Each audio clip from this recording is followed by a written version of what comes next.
Ici, si je change la couleur de cette ligne, hop, les sommes se mettent à jour par rapport à la couleur. Alors voyons comment faire ça.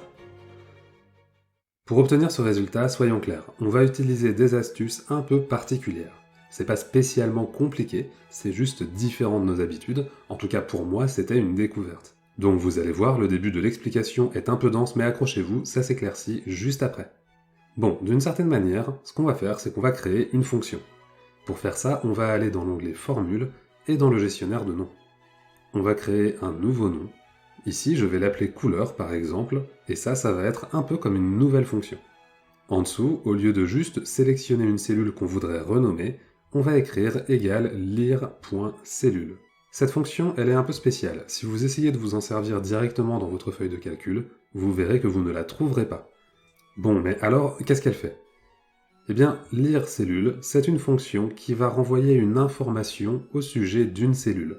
Par exemple, dans notre cas, on va vouloir trouver le code couleur de la couleur de remplissage d'une cellule. Alors pas de panique, le code couleur, c'est juste un numéro qui correspond à une couleur. Du coup, pour faire ça, on va d'abord saisir un premier argument, 63.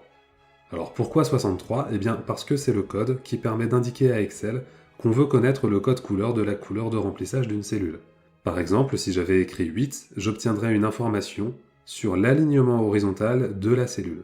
Et là encore, il y a des codes qui correspondent aux différents types d'alignements horizontaux. Bref, ici, on veut le code couleur de la couleur de remplissage.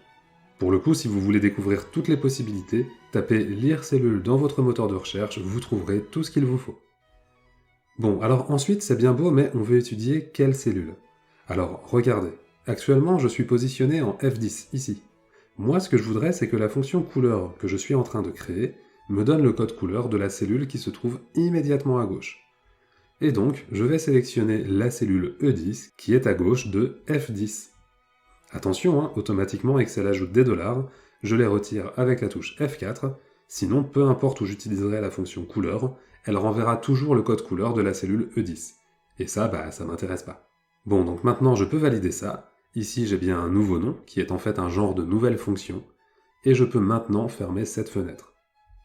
Allez, ça y est, le plus compliqué est derrière nous, le côté fun arrive.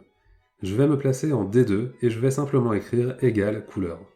Vous voyez que automatiquement Excel encadre la cellule qu'il va analyser en C2, c'est-à-dire la cellule directement à gauche de D2. Si je valide et que j'étire, je trouve bien un code numérique qui change en fonction de la couleur. Le vert pâle c'est 35, le jaune c'est 19 et le bleu c'est 20. Un peu plus bas, quand je retrouve la même couleur verte, je retrouve le même code 35, c'est top. Alors maintenant vous pensez peut-être comprendre comment on va faire, non ? Si vous pensez à une somme-ci, vous avez raison, mais attention, il reste quelques pièges liés à cette méthode de travail particulière. Bon, d'abord, je vais faire ma somme-ci. Si vous ne la connaissez pas, je la présente dans une autre vidéo de ma chaîne, le lien est dans la description. Donc, je récupère la colonne D, qui va être ma colonne critère, et puis comme critère, je vais de nouveau utiliser ma petite fonction couleur.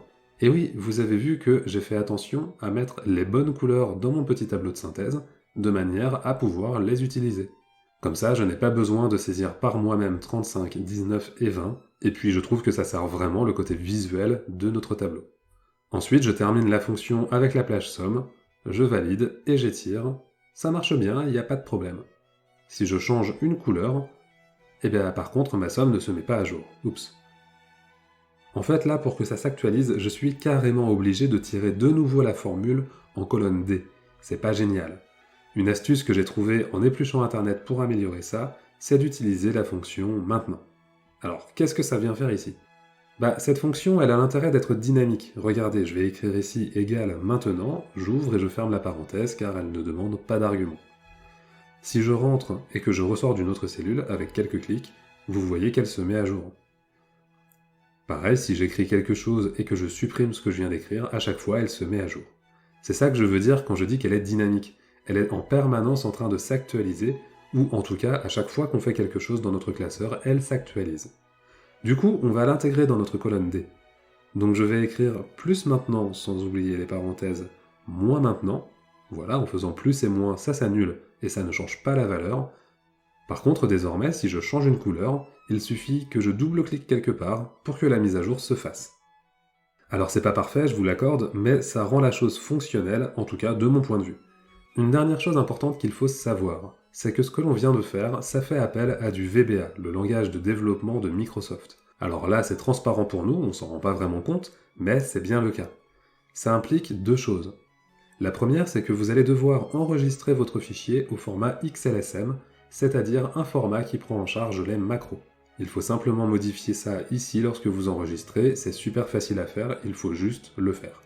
La seconde chose à savoir, c'est que dans les options, vous allez devoir aller dans le centre de gestion de la confidentialité, puis dans les paramètres du centre de gestion de la confidentialité, paramètres des macros, et ici, il faut activer les macros Excel 4.0.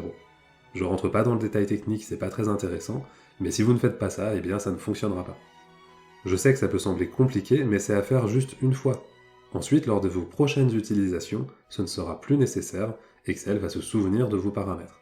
Voilà donc pour ce petit tuto, j'espère qu'il vous sera utile. Si vous souhaitez progresser dans Excel, je vous propose en description un petit programme d'exercice sur un mois que je vous offre pour vous faire pratiquer certains des éléments les plus importants du logiciel. Sur ce, je vous remercie de m'avoir écouté et je vous dis à bientôt pour continuer à progresser ensemble sur Excel.